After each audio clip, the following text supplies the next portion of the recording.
Hey everybody, happy Monday, Miss Nicole here. So we're here for another Read Aloud Monday. And the past couple weeks in class, we've been talking about Earth Day and the environment and weather conditions and things related to the environment and outdoors and stuff like that. So this week, we are going to be reading a book called What Will the Weather Be? This book is by Lynda DeWitt and illustrated by Carolyn Kroll.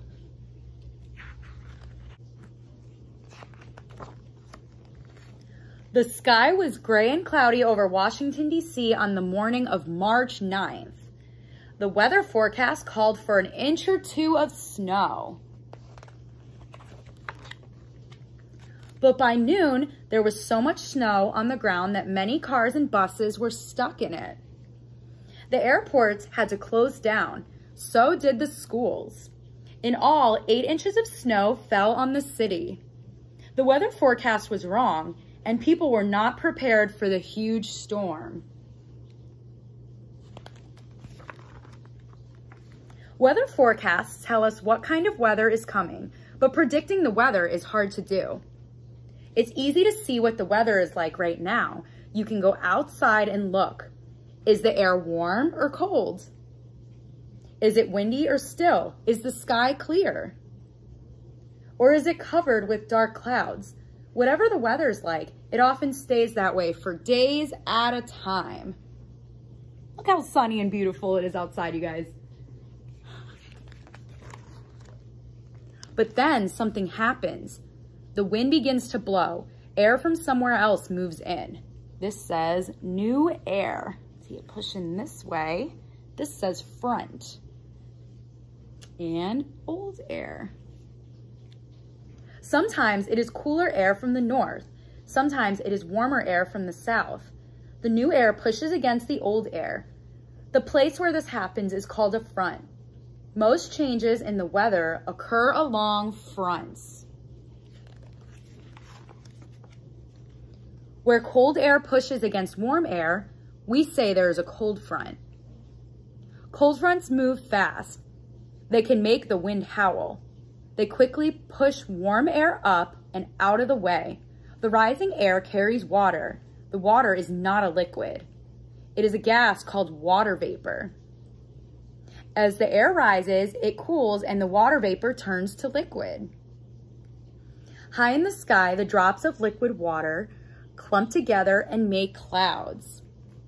Do you guys wonder how there's clouds in the sky? So this says cold air, cold front, warm air carrying water vapor. And there's the cloud. The clouds grow big and dark as more air rises. Then it rains.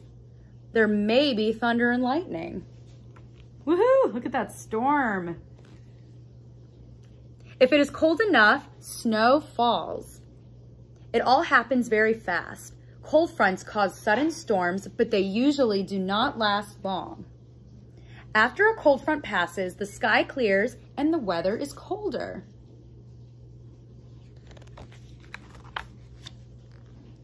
Where warm air pushes against cold air, a warm front forms. Warm fronts move slowly. They make the wind blow just a little. Wispy clouds cover the sky. This says warm air, warm front, and cold air. There may be a light shower, or it may drizzle for a couple of days. Warm fronts change the weather slowly. After a warm front passes, the sky clears and the weather is warmer.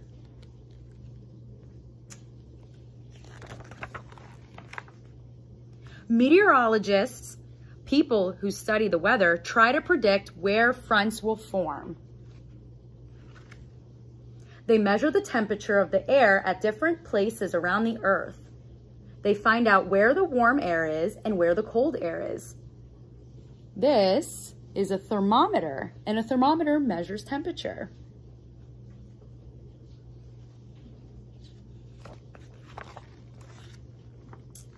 They watch to see where the air moves. They measure how fast it goes. A wind vane tells from what direction the wind blows. That's what a wind vane is, you guys. An anemometer measures wind speed. Here's an anemometer.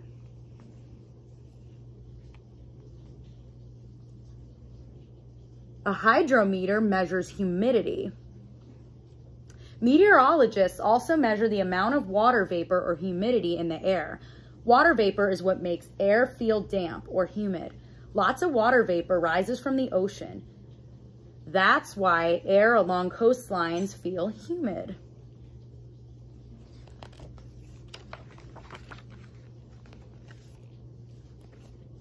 Another thing meteorologists measure is air pressure.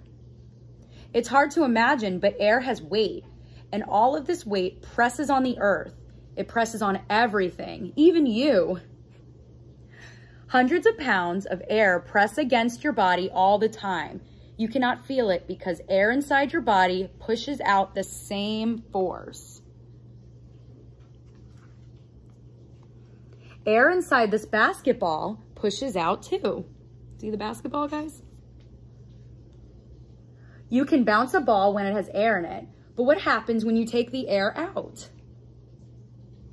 The basketball flattens. It collapses from the weight of outside air. You cannot feel air pressure and you cannot tell when it changes, but it does. Sometimes it is high and sometimes it is low. As the air pressure changes, the weather changes. A barometer measures air pressure.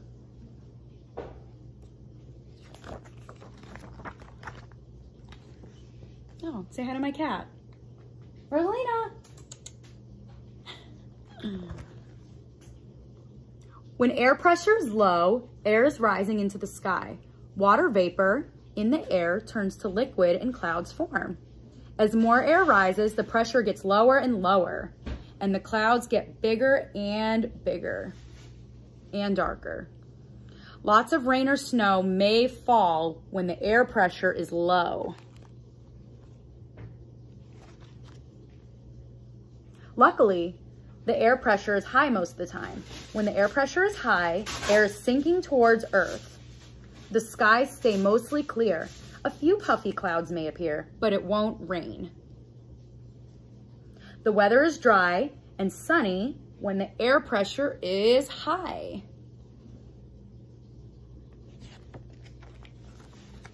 Meteorologists measure the air pressure over the whole Earth. They find the highs and the lows. They measure the temperature and humidity of the air. They see where air is warm or cold, damp or dry. They measure the speed and direction of the wind. They take their measurements over the oceans and over the land.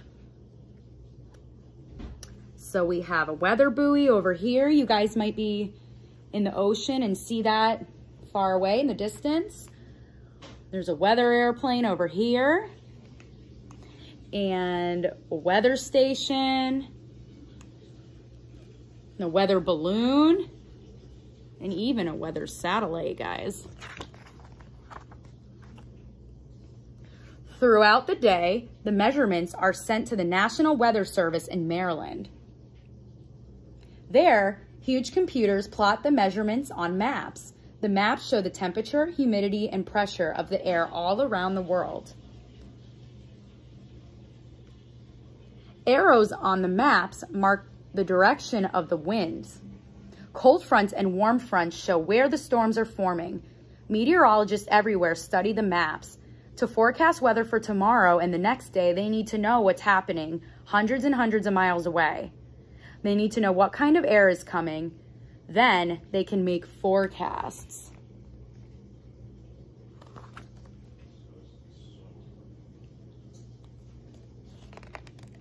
This is what a weather map looks like. Weather forecasts are sent to radio and television stations. They are printed out in newspapers. The forecasts tell us what kind of air is coming and what weather to expect. They may call for warm and sunny days, or they may tell us to prepare for snow and strong winds. They warn farmers when a frost is coming. They help us decide whether our schools and airports should be closed down. Changes in the weather are not always predictable, so not all the forecasts are right.